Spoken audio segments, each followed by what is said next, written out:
Ce samedi 8 avril, Ivan a décroché sa place in extremis dans The Voice 2023.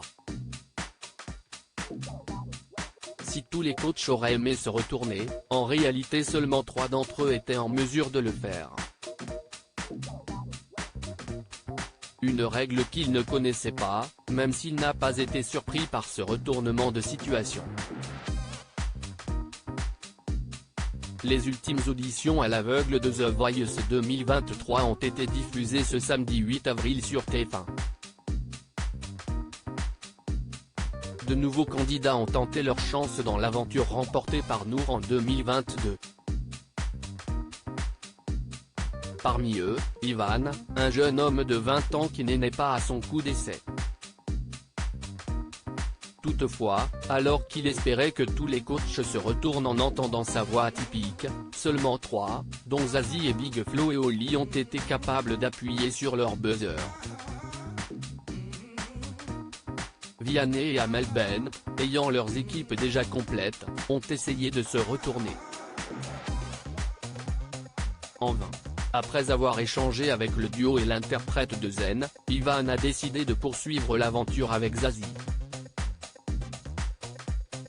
Pour Télé Loisirs, il se confie sur cette nouvelle aventure qui commence. Ivan, The Voice 2023, moyennement bon selon lui, il y a toujours meilleur Télé Loisirs, vous dites dans votre portrait que vous êtes moyennement bon dans plusieurs domaines. Vous n'avez jamais voulu vous perfectionner ? Ivan, je me trouve toujours moyen car il y a toujours meilleur. On peut toujours s'améliorer, on n'est jamais au maximum de nos performances. Il n'y a aucun domaine où je suis à la perfection, mais le chant devient le domaine où je suis le meilleur pour moi. Quelle place occupe la musique dans votre vie ? Je fais du chant depuis que j'ai 13 ans. À la base, j'ai commencé par la batterie, puis la guitare.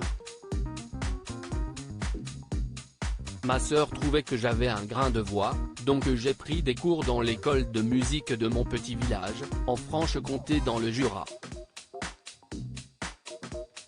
J'ai fait des petits concerts devant 25-30 personnes quand j'avais 15 ans. J'adore la scène. Vous faites des études pour devenir ingénieur, mais pourriez-vous tout laisser pour vivre de la musique ? Si est mon rêve. Je ne rêve que de ça. Je me lève en me demandant pourquoi je vais en cours. J'aimerais vraiment vivre de cette passion. J'essaye de faire les deux, mais si est assez compliqué car je ne peux pas me concentrer à 100% sur mon objectif. Vous avez interprété votre version de U-Turn de Aaron. Que représente ce choix de chanson ?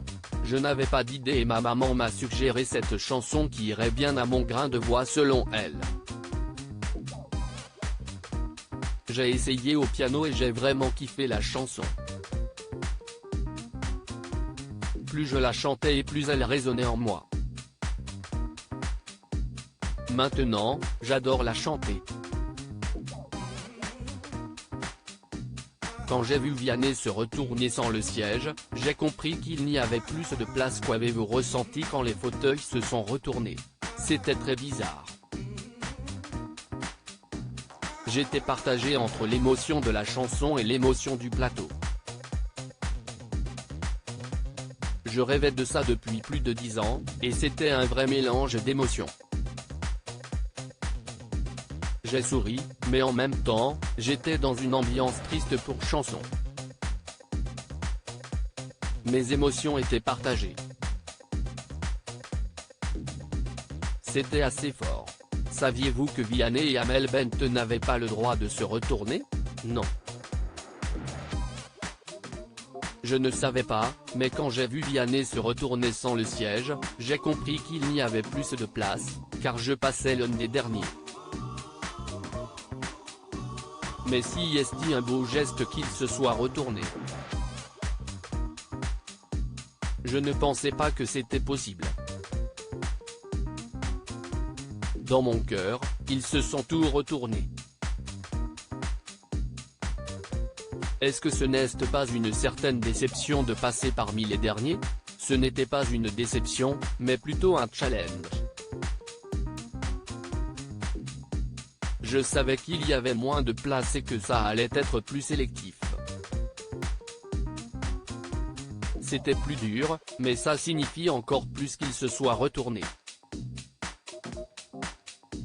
Zazie m'a convaincu. Vous êtes parti avec Zazie, mais votre choix aurait-il été différent si tous les coachs avaient pu se retourner? Honnêtement, je ne pense pas. Après, peut-être que le dialogue que j'aurais eu avec Vianney ou Amel Bent aurait changé quelque chose. Mais si est-il vraiment sur le moment que j'ai choisi? Zazie m'a convaincu. Si est-il son discours, ou si est-il la petite phrase à la fin qui vous a le plus convaincu? J'écoutais Zazie par le biais de maman quand j'étais petit. J'avais ce petit truc dans la tête, si est-il le modèle de la famille. Je connais ses chansons et je l'admire. Elle a des textes très forts et magnifiques. Finalement, votre choix était fait d'avance. Je ne sais pas. J'adore Zazie, mais Big Flo et Oli sont aussi les premières personnes que j'ai vues en concert. Je suis fan. C'était un choix cornélien. À lire aussi The Voice 2023, ce candidat était l'un des visages d'une célèbre émission diffusée dans les années 90.